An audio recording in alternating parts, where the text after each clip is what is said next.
እንዲኖር ደግሞ አጠብቁ። የሰው ልጅ በተለያየ ምክንያት የተወሰኑ ችግሮች በሚያጋጥሙት ጊዜ ፍላጎቱ መቀነስ ሊያጋጥመው ይችላል። እንደ ችግር መቁጠርና ወደ ሕክምና መምጣት ያለባችሁ ግን ተከታታይነት ያለው የፍላጎት መቀነስ 6 ወርና ከዛ በላይ የሚያስቆጥር ከሆነ ወደ ጤና ተቋም በመሄድ ምክንያቱን በማወቅ ተገቢውን ሕክምና ማድረግ ይቻላል። አዘርዋይስ ግን ለተወሰነ ጊዜ ሊያጋጥማችሁ ይችላል። ኮመን ነው። ስሜት ሊጠፋ፣ ብልት ዝግጁ ላይሆን ይችላል፣ ወይ ቶሎ መጨረስ ወይም አለመርካት ችግር ሊያጋጥማችሁ ይችላል። ወንዶች እድሜያችሁ በጨመረ ቁጥር መርጨት ብትችሉ ራሱ የምታገኙት እርካታ እየቀነሰ ይመጣል። በዋነኝነት ይሄ የሚፈጠርበት ምክንያት ምንድን ነው? ማወቅ ያለባችሁ ነገር መርጨትና እርካታ ይለያያሉ። እርካታ ጭንቅላት ውስጥ ነው። ፒክ የስሜታችሁ መጨረሻ እርካታ እንለዋለን። መርጨት ደግሞ የወንድ የዘር ፈሳሽ ከሰውነታችሁ የሚወጣው የዘር ፈሳሽ መርጨት ይባላል። እድሜያችሁ በሄደ ቁጥር ቴስቴስትሮን ይቀንሳል። ምክንያቱም አንድሮፖዝ ማለትም ወንድ ልጅም ሊያርጥ ስለሚችል፣ ስለዚህ ስፐርማችሁ በቀነሰ ቁጥር የምትረጩት ሲቀንስ እርካታውንም ይቀንሰዋል። ስለዚህ እድሜያችሁ ወጣት በሆነ ቁጥር የምትረጩት ስፐርሙ በበዛ ቁጥር እርካታችሁ ይጨምራል። ወንዶች ደግሞ እድሜያችሁ ከፍ ባለ ቁጥር የምትረጩት ይቀንሳል። እርካታን ብታገኙም እርካታችሁ እንደ ድሮ ላይሆን ጥንካሬው እየቀዘቀዘ ሊመጣ ይችላል ማለት ነው። ለማስተካከል በጣም የሚከብዱት የስንፈተ ወሲብ አይነቶች የትኞቹ ናቸው? መጀመሪያ በኤችአይቪ ኤድስ ምክንያት የሚመጣ የብልት አለመቆም ችግር ነው። የብልት አለመቆም ችግር የሚመጣው ቫይረሱ በራሱ ደም ስር ላይ የሚያመጣው ችግሮች ናቸው፣ ወይም ደግሞ ለኤችአይቪ የምትወስዱት መድኃኒት የሚያመጣው ሳይድ ኢፌክቶች ናቸው። ስለዚህ ቫይረሱን ከሰውነታችሁ ካላወጣን በስተቀር ወይም ደግሞ መድኃኒቱን ካላቆማችሁ በስተቀር የሚስተካከል ነገር አይደለም። ስለዚህ አንዴ የብልት አለመቆም ችግር የሚያመጣ ነገር ከሆነ ብዙ ጊዜ ሕክምና የለውም ማለት ነው። ሁለተኛ ደግሞ ስኳር ህመምተኞች ሆናችሁ ለረጅም ጊዜ ሳይቆጣጠር የቆየ ስኳር ካላችሁ ደም ስር ላይ ያለ ችግር ካመጣ በኋላ ለመመለስ በጣም ነው የሚከብደው። ለደም ስር የሚሆኑ መድኃኒቶች ሊሰጡት ይችላሉ። አንዳንድ ሰዎች ይሰራላቸዋል፣ አንዳንድ ሰዎች አይሰራላቸውም። ግን በጣም ለመመለስ ይከብዳል። ለዛ ነው አንድ ወንድ 35 ዓመት ከሆናችሁ በኋላ ወደ ክሊኒክ ወይም ወደ ላቦራቶሪ እየሄዳችሁ ከ3 እስከ 6 ወር ባለው ጊዜ ውስጥ ፕሊዝ ቼክ አስደርጉ። ኮሌስትሮላችሁን፣ ስኳራችሁን ቼክ አስደርጉ። ስለዚህ ስኳር ደም ስር ላይና ነርቭ ላይ ያለውን ኮምፕሊኬሽን ወይም ያለውን ችግር ከማምጣቱ በፊት ቀድመን ከያዝ ነው ስኳሩን እናስተካክለዋለን። ስለዚህ ወደማይመለስ አይነት ችግር እንዳያደርጋችሁ ይረዳችኋል ማለት ነው። ሶስተኛው ደግሞ አንድ ወንድ ከመጀመሪያ ግንኙነቱ አንስቶ ክሊኒክ እስኪመጣ ድረስ ያለ የቶሎ መጨረስ ነው። ይህ ነገር ምን እንለዋለን? የእድሜ ልክ የቶሎ መጨረስ ነው። ብዙ ጊዜ በዘር የሚተላለፍ ነው ወይም በተፈጥሮ የሚመጣ ነው። ወይም ደግሞ 16 ዓመትና ከዛ በታች በነበራችሁበት ጊዜ ሴጋ መምታት ነገር ውስጥ ከነበራችሁ በሱ ምክንያት የሚመጣ ነው። የእድሜ ልክ የተባለበት ምክንያት አይስተካከልም ማለት ሳይሆን የመመላለስ ባህሪ ያለው አንድ ጊዜ ካስተካከል ነው በኋላ ሜቢ በ6 ወር በ1 ዓመት በ2 ዓመት ተመልሶ የመምጣት ነገር አለው። ስለዚህ እንደ ሌሎቹ የቶሎ መጨረስ አይነቶች ዘላቂ የሆነ መፍትሄ የለውም። አራተኛ ረጅም ዓመት ሴጋ መምታት ሱስ ውስጥ ኖራችሁ የሚመጣ የብልት አለመቆም ችግር ነው። ሴጋ መምታት በብዙ ሆርሞን ያዛባል እና በሱ ምክንያት የሚመጡ የብልት አለመቆም ችግሮች አሉ።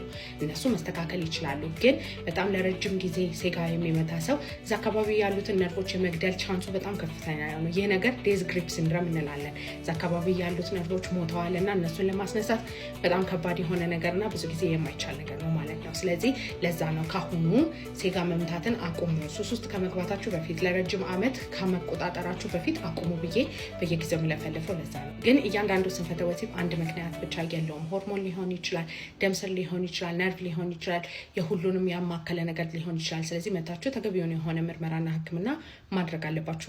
ወንዶች ላይ የፕሮስቴት ካንሰር ሊያመጣ እንደሚችል በጣም ሬር እሱም እንጂ ያን ያህል የከፋ ጉዳት የለውም። እንደውም ግንኙነትን ሳታደርጉ ከትዳር በፊት መቆጠባችሁ በጣም ብዙ ጥቅም ነው ያለው። ትዳር ውስጥ ያለ የግንኙነት ህይወታችሁ በምንም አይበከልም፣ በምንም ኮምፓሪዝን ውስጥ አትገቡም። ስለዚህ አብስቴን ማድረግ ወይም መታቀብ ጉዳት የለውም። ግንኙነት ሳታደርጉ ረጅም ጊዜ መቆየት ጉዳት የለውም። በዛ ላይ ወንዶች ተፈጥሮ ደግሞ በራሱ መንገድ ይሄ የግንኙነትን ውጥረት ማብረጃ መንገድ አለው። አንደኛው ዌት ድሪምስ ወይም ኖክቸርናል ኢሚሽን የምንለው ነው። ይሄ ህልመ ሌሊት በሚባል መንገድ የዘር ፈሳሽ እንዲወጣ ያደርጋል። ስለዚህ ግንኙነት ሳታደርጉ መቆየታችሁ ምንም ችግር የለውም። አንድ ወንድ በሳምንት ስንት ጊዜ ነው ግንኙነት ማድረግ ያለበት የሚባለው ጥያቄ ብዙ ሰዎች የሚጠይቁኝ ጥያቄ። አንድ ወንድ በሳምንት ውስጥ በአማካኝ 3 ቀን ለግንኙነት ያለው ፍላጎት ይጨምራል። ግን በሳምንት 3 ቀን ግንኙነት ፍላጎት ከፍ አለ ማለት ግዴታ ግንኙነት ካላደረግ ችግር ይፈጠራሉ ማለት አይደለም። በሳምንት 3 የግንኙነት ፍላጎታችሁ ከፍ ሲሉ ግንኙነት አለማድረጋቸው ችግር የሚፈጥር ስለሚመስላቸው ነው ብዙ ሰዎች ወደ ሴጋ መምታት ሱስ ውስጥ የሚገቡት ነው። ያ ትክክል አይደለም። ግንኙነት አለማድረግ የሚያመጣው አይነት ችግር የለም። ብዙ ጊዜ በሳምንት ከ3 ቀን በላይ አይመከርም። ምክንያቱም የዘር ፈሳሽ ኳሊቲ እየቀነሰ ይመጣል። ተደጋጋሚ ዘር ፈሳሽ የሚፈስ ከሆነ የስፐርም ኳሊቲያችሁ እየቀነሰ ነው ይመጣው። ስለዚህ በተለይ ደግሞ እርግዝና ያሰባችሁ ሰዎች በሳምንት 3 ነው ቢካዝ 48 ሰዓት ጋፕ ማድረግ አለባችሁ ከሁለት ግንኙነቶች መካከል ማለት ነው። በሳምንት 3 ከፍ ሲል ያንን ነገር ስላላደረክ አይደለም የቶሎ መጨረስም ሆነ የብልት አለመቆም ችግር የሚያጋጥም ደም ላይ፣ ሆርሞን ላይ፣ ነርቭ ላይ ያሉ ችግሮች ናቸው። እነሱ በትክክል ቼክ ተደርገው መታከም የሚችሉ ነገሮች ናቸው። ግንኙነት ላይ ጎበዝ የማትሆንበት ምክንያት እነዚህ ናቸው። ብዙ ሰዎች ቴስቶስትሮን የሚባለውን ሆርሞን ብቻ ነው ኮንሰንትሬት አድርገው የሚያወሩት። ቴስቶስትሮን ካጠረ የስንፈተ ወሲብ ይመጣብኛል፣ ቴስቶስትሮን ከፍተኛ ከሆነ ደግሞ ደህና ነኝ ምናምን የሚባሉት ነው። ብቻውን ስንፈተ ወሲብ አለብህ ወይም የለብህም አያስብሉትም። በተቃራኒው የሚሰሩት ሆርሞኖች አሉ፣ አብረውት የሚሰሩት ሆርሞኖች አሉ፣ ቫይታሚኖች አሉ። ስለዚህ እነሱ ባላንሳቸው መታወቅ አለበት። ሁለተኛ ደግሞ ብልት አካባቢ ያሉት ነገሮች ኖርማል ናቸው ወይ? ደም ስሮች በትክክል ደም እየሰፉ እየጠበቡ ይቀበላሉ ወይ? ነርቮች በትክክል አክቲቭ ናቸው ወይ? ከዛ በኋላ ከነርቭህ የሚለቀቁት ፈሳሾች ኖርማል ናቸው ወይ? ባላንስ ናቸው ወይ? ከዛ በኋላ እዛ አካባቢ ያሉት ጡንቻዎች ጠንካራ ናቸው ወይ? ይህ ነገር ብልት አለመቆም ችግር ወይም የቶሎ መጨረስ ነገሮች አሉብህ የሉብህም የሚባሉትን ነገር ይወስነዋል ማለት ነው። ሶስተኛ ደግሞ ከምንም ነገር በላይ ስለ ልቦናዊ የሆነ አይነት ነገሮች ብዙ አይነት ስንፈተ ወሲብ ሊያጋልጣችሁ ይችላል። ጭንቀት አለብህ ወይ? እንቅልፍ ትተኛለህ ወይ? ከነዚህ አንዱ ከጎደለ ማለት ነው የስንፈተ ወሲብ አይነት ነገሮች ሊያጋጥሙ ይችላሉ። 6 ወር ከቆየና በዛ 6 ወር ውስጥ ደግሞ ተደጋጋሚ ግንኙነት እያደረገ አሁንም ግንኙነት ላይ ጉብዝና አጣሁበት ያለበት ማንኛውም አይነት ነገር ቶሎ መጨረስም የብልት አለመቆም ችግርም ከቀጠለ የዛኔ የሕክምና እርዳታ ያስፈልግሃል ማለት ነው። በሬ ሁል ጊዜ ክፍት ነው። ባዮ ላይ ባለው ስልክ ቁጥር ከጠዋት 3 ሰዓት እስከ 12 ሰዓት ብቻ በመደወል በአካል ለመምጣት ቀጠሮ ማስያዝ ትችላለህ። በስልክ ምንም አይነት አገልግሎት አንሰጥም። ሳይኮሎጂካሊም እንግዲህ ያለው ኢምፓክቶች ይኖራሉ። የተቀረጸ ወንድ ሲኖር እና ያልተቀረጸ ወንድ ሲኖር ማለት ነው። የተሻለ ነው መገረዝ ቢቻል። ቴስቶስትሮን 3 ትንሽ ነው ወይ? አዎ ትንሽ ነው። ኢዲ ምልክት ሊያመጣ ይችላል። ስለዚህ የቴስቶስትሮን ምርት ሊጨምሩላችሁ የሚችሉ ሰፕሊመንቶችን መውሰድ የተሻለ ነው። በቂ እንቅልፍ መተኛት፣ ውሃ በደንብ መጠጣት፣ ለሰውነታችሁ ቴስቶስትሮንን እንዲመረት ሊረዱ የሚችሉ ምግቦችን መስጠት፣ እነዚህን ማድረግ ወሳኝ ነው። ቴስቶስትሮን ምርታችሁ እንዲጨምር ማለት ነው። ትልቁ የመራቢያ አካል ብልት አይደለም፣ ጭንቅላት ነው። እዚህ ጋር ሰላም ያልሆነ ነገር ካለ ታች አይሰራም። ጭንቅላት የሆርሞን ፕሮዳክሽናችንን ትዕዛዝ የሚሰጠው ምን ያክል ሆርሞን ታመርታለህ፣ መቼ ታመርታለህ የሚባለውን ነገር አድርጎ ለግንኙነት የሚጠቅመን ሆርሞኖች እንዲሰሩ እንዲመረቱ ትዕዛዝ የሚሰጠው ጭንቅላት ነው። ሁለተኛ ከነርቭህ የሚለቀቁ ፈሳሾች አሉ። እነሱ በስንት ሰዓት ነው የምትጨርሰው? ቶሎ ትጨርሳለህ ወይ ሰዓትን ትጠብቃለህ ወይ የሚባለው ነገር የሚወስኑ ናቸው። እነሱ የሚለቀቁት በጭንቅላት ትዕዛዝ። ሶስተኛ ለግንኙነት ዝግጁ እንድትሆን የሚያደርግህ ጭንቅላት ነው። ጭንቅላት ሲፈልግ፣ ጭንቀት ሳይኖርበት ሲቀር፣ ሳይደክመው ሲውል፣ ተኝቶ ሲያደር፣ ሌላ የሚያስጨንቀው ነገር ሳይኖረው ግንኙነት ላይ ጎበዝ ትሆናለህ። ጭንቅላትን በተቻለ መጠን ጠብቀው፣ ጭንቀት እንዳይኖርበት አድርገው። ስፖርት ስራ፣ አመጋገብህን አስተካከል፣ ከአደንዛዥ እጾች፣ ከአልኮል፣ ከሌሎች ነገሮች ራቅ እና ሄልዚ የሆነ ላይፍ ስታይል ለመኖር ሞክር። ስትረስህን ማኔጅ አድርግ። አልሆንም ካለ አልቻልኩም ካለ እነዚህ ሁሉ ላይፍ ስታይሎች ኖሮ ግን አሁንም ቶሎ መጨረስ የስንፈተ ወሲብ ነገሮች ካሉ መታከም ትችላለህ። ባዮ ላይ ባስቀመጥኩት ስልክ ቁጥር ከጠዋት 3 ሰዓት እስከ 12 ሰዓት ድረስ በመደወል በአካል ለመምጣት ቀጠሮ ማስያዝ ትችላለህ። ሁልጊዜ እጠብቅሃለሁ እኔ። ሌሊት ብልታቸው የሚቆም ሰዎች እና ጠዋት ላይ ብልታቸው የሚቆም ሰዎች ምንድን ነው ልዩነቱ እና ምን አይነት ነገሮችን ያሳየናል? ልዩነት ያለው ጠዋት ብልት የሚቆምበት ምክንያት 2 አይነት ምክንያቶች አሉ።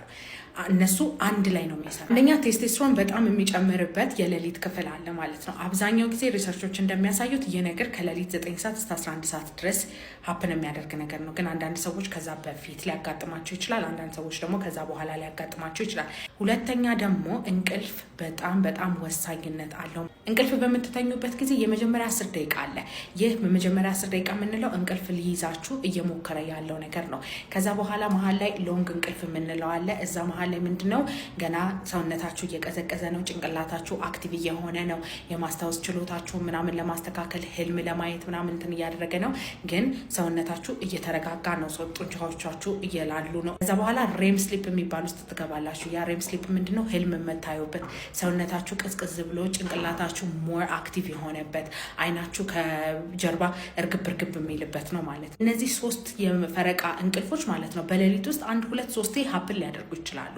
ሌሊት ላይ አሁን ህልም እያያችሁ ልትነቁ ትችላላችሁ። ቅዠት እያያችሁ ልትነቁ ትችላላችሁ። ያ ማለት ከሬም ስሊፑ በኋላ ስትነቁ ማለት ነው። ኦኬ። ስፖርት መስራት ብቻ ከሁሉም የስንፈተ ወሲብ አይነቶች ይከላከላቸዋል ማለት አይደለም። የስ ስፖርት መስራት እንደ ላይፍ ስታይል ተደርጎ መያዝ ያለበት ነገር ነው እና በደንብ አድርጎ እንቅስቃሴ የሚያደርግ ወንዶች ብዙ ጊዜ ለብልት አለመቆም ችግር፣ ለፍላጎት ማነስ እና ብዙ አይነት ሆርሞናል ኢምባላንሶች እንዳይኖራቸው ይረዳቸዋል። እውነት ነው። ስፖርት መስራት ከሁሉ ስንፈተ ወሲብ ይከላከላቸዋል ማለት አይደለም። ስፖርት በመስራት ብቻ ደግሞ ማስተካከል የምትችሉት ስንፈተ ወሲቦች ሁሉም ናቸው ማለት አይደለም። አዎ ክብደት ማንሳት እንቅስቃሴዎች ቴስቶስትሮንን ከፍ ስለሚያደርጉ ከብልት አለመቆም ችግር፣ ከፍላጎት ማነስ ሊከላከልላችሁ ይችላል። የስ ግን ኤሮቢክስ ኤክሰርሳይሶች የምታዘወትሩ ከሆነ ብዙ ጊዜ ሴክሹዋል ሄልዝ ላይ ሳይሆን የልብና የሳምባ ጤናዎችን የምትጠብቁበት ነገር ነው ማለት ነው። ሁለተኛ ደግሞ ኬጌል ኤክሰርሳይዝ ብዙ ጊዜ ለቶሎ መጨረስ የሚታዘዙ ነገሮች ናቸው። ግን ብዙ ጊዜ በሆርሞናል እና በነርቭ የሚመጡ የቶሎ መጨረስ ነገሮች ኬጌል ኤክሰርሳይዝ በመስራት ብቻ የሚስተካከሉ ነገሮች አይደሉም። ስለዚህ ኬጌል ኤክሰርሳይዝ ብቻ በመስራት ቶሎ መጨረሴን አስተካክለዋለሁ ብላችሁ ከሆነ ብዙ ጊዜ ሀፕን የሚያደርግ ነገር አይደለም። ግን ኬጌል ኤክሰርሳይዝን ከነርቭ እና ከሆርሞን መድኃኒቶች ጋር አንድ ላይ የምትወስዱት ከሆነ ለውጡን በደንብ አድርጋችሁ ማየት ትችላላችሁ። ስለዚህ ስፖርት እየሰራችሁ አሁንም የስንፈተ ወሲብ እያጋጠማችሁ ከሆነ ኦልሬዲ ደግሞ ስንፈተ ወሲብ ኖሯችሁ ስፖርት ጀምራችሁ በሱ አስተካክላለሁ ብላችሁ እየሰራላችሁ ካልሆነ ለሁሉ ሕክምና ስላለው መታችሁ መታከም ትችላላችሁ። ባዮ ላይ ባስቀመጥኩት ስልክ ቁጥር ከጠዋት 3 ሰዓት እስከ 12 ሰዓት ድረስ በመደወል በአካል ለመምጣት ቀጠሮ ማስያዝ ትችላላችሁ። ሁልጊዜ እጠብቃችኋለሁ። ባይ ባይ። ጫት መቃም ስንፈተ ወሲብ ያመጣባችኋል የሚባለው ነገር ለመመለስ ምን ያክል ጊዜ ጫት ቅማችኋል የሚባለው ነገር ነው። ጫት ስንፈተ ወሲብ የሚመስሉ ነገሮችን የሚያመጡት ለረጅም ጊዜ መቃም ከተጀመረ በኋላ ነው። በመጀመሪያ ጫት መቃም ዶፓሚንን ያዛባል። ዶፓሚን ማለት ከነርቭ የሚለቀቁት ፈሳሾች ናቸውና ለግንኙነት ያላችሁን ፍላጎትና የስሜት መነሳሳቻችሁን ኮንትሮል የሚያደርገው ነው። እሱ ነገር በትክክል እንዳይለቀቅ ወይም ሰዓቱን ጠብቆ እንዳይለቀቅ ያደርጋል። ከዛ ከትንሽ ጊዜ በኋላ ደግሞ ሲጀመር ዶፓሚን የሚባለውን ነገር ሴንስ እንዳታደርጉት ወይም እየቀነሰ እንዲሄድ ያደርጋል ማለት ነው። ሁለተኛ ደግሞ ቴስቶስትሮንን ዝቅ ያደርጋል። ለረጅም ዓመት ጫት የሚቅሙ ሰዎች ቴስቶስትሮናቸው አነስተኛ ሊሆን ይችላል። ስለዚህ እሱ ደግሞ ለብልት አለመቆም ችግርና ለፍላጎት ማነስ ሊያጋልጣቸው ይችላል ማለት ነው። ሶስተኛው ደግሞ ደም ግፊትን ከፍ ያደርጋል እና ልብ ምትን ይጨምራል። ያ ነገር ብዙ ጊዜ ደም ግፊት ካለ በደም ስር ላይ ያሉ ነገሮች ስለሚፈጠሩ ለብልት አለመቆም ችግር ሊዳርጋቸው ይችላል። አራተኛ ደግሞ ደም ስሮች በጣም እንዲጠቡ ያደርጋቸዋል። ይህ ነገር ደግሞ ብልት አለመቆም ችግር እንዲፈጠር ያደርጋል። አምስተኛ ደግሞ እንቅልፍ ይበጠብጣል። በተለይ ደግሞ ጠዋት ላይ ብልት እንዲቆም ከተፈለገ ያልተቋረጠ ከ6 ሰዓት እስከ 8 ሰዓት እንቅልፍ ያስፈልገዋል አንድ ወንድ። ስለዚህ ጫት ደግሞ እንቅልፍን ስለሚከለክል ወይም እንቅልፍን ስለሚበጠብጥ ጠዋት ላይ ያለመቆም ነገሮች ይፈጠራል። ጫት እየቃማችሁ ስንፈተ ወሲብ በተለይ ደግሞ የብልት አለመቆም ችግርና የፍላጎት ማነስ እያጋጠማችሁ ከሆነ መታችሁ ቴስቶስትሮንና ሌሎች ሆርሞኖቻችሁን ቼክ አድርገን ለደም ስር የሚሆኑ መድኃኒቶችንም ልንሰጣችሁ እንችላለን። በማንኛውም ስንፈተ ወሲብ መታከም ከፈለጋችሁ ታች ባስቀመጥኩት ስልክ ቁጥር ከጠዋት 3 ሰዓት እስከ 12 ሰዓት ድረስ ብቻ